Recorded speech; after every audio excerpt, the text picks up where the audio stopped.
And now, a fresh look at today's top stories and what people are talking about in America's finest city. It's Inside San Diego. As the rain subsides, flood victims can follow a few simple steps to reduce property damage and limit their exposure to health risks. That's right. And Scott Sigurdson is the general manager of a local water damage restoration company. And he's here with some great tips for us to help start cleaning things up. How do we even start when you walk outside and you see a big mess and, from the rain? Or if it gets in your house. Yeah, even. Well, if it's in your house, the first thing you're always going to want to be concerned about is safety. You want to shut off any of the power that is to the house. You don't want to be stepping in and having electrical shock. It depends upon if the flood is, multi-story. If the roof has been damaged, you don't want anything falling in on you. Mm-hmm. So the biggest thing you want to be is safe. You're also going to be concerned about having protective clothing, what's transpired. Right. With flood water, there's really no way of knowing what's in it. Could have herbicides, pesticides. You could have animal remains, a variety of things. Okay. So safety and caution are always going to be the first things you're going to want to take care of. I also noticed it ventilate there, but then what you want to do if it's severe damage, you want to call somebody who's certified to take care of this. Well, of course, I would always recommend that you call a certified professional.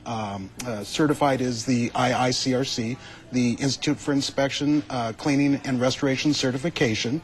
They can be located at www.certifiedcleaners.org. Mm-hmm. And yes, I would say that you, depending upon the situation and the amount, if you've got a bathtub that overfilled and ran, that's clean water. There's not much you're going to be worried about that, unless you've got moisture trapped between floors or trapped between walls. Then you're going to have a potential problem later on if that doesn't get properly dried out. So let's say that you call somebody in to help clean up your house. What are some red flags that people need to be watching out for if somebody comes in and says, well, we need to do this, this, and this? Or how can they know for sure that this is a legitimate person other than checking their license? Well, you can always go to the BBB. Better Business Bureau is always a good But is there anything source. that they might say that would make you go, this doesn't sound right if they're telling me to do such and such?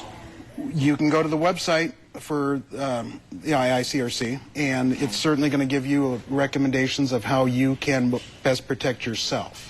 Interesting. Okay. Let's talk about the dangers a little bit of flooding, because when you do get water and things in your walls, there are things that can grow in there. Absolutely. And, why is it so critical to take care of this and not just let it go? Mold is fairly simple. It does not take much for mold to grow. You need moisture. You need a food source. Unfortunately, the backing on most drywall is an excellent food source. You need no air movement or lack of air movement and a little bit of darkness. Then you need about 48 hours for that to all kind of blossom into potentially something else. It happens that fast. It does. It can happen that fast. And it can seem like a really big, daunting task when you have such a big mess on your hands to even begin to Absolutely. cope with that. Absolutely. If you've been away on vacation and you come home and just like whoever might have been away during the fires, it's quite a daunting task, and that's why there are professionals that are available to help you, and a homeowner or business owner. All right, Scott Sigurdson, thank you so much. It is J&M Keystone. J&M Keystone, absolutely. Thank you so much for coming. Bye bye.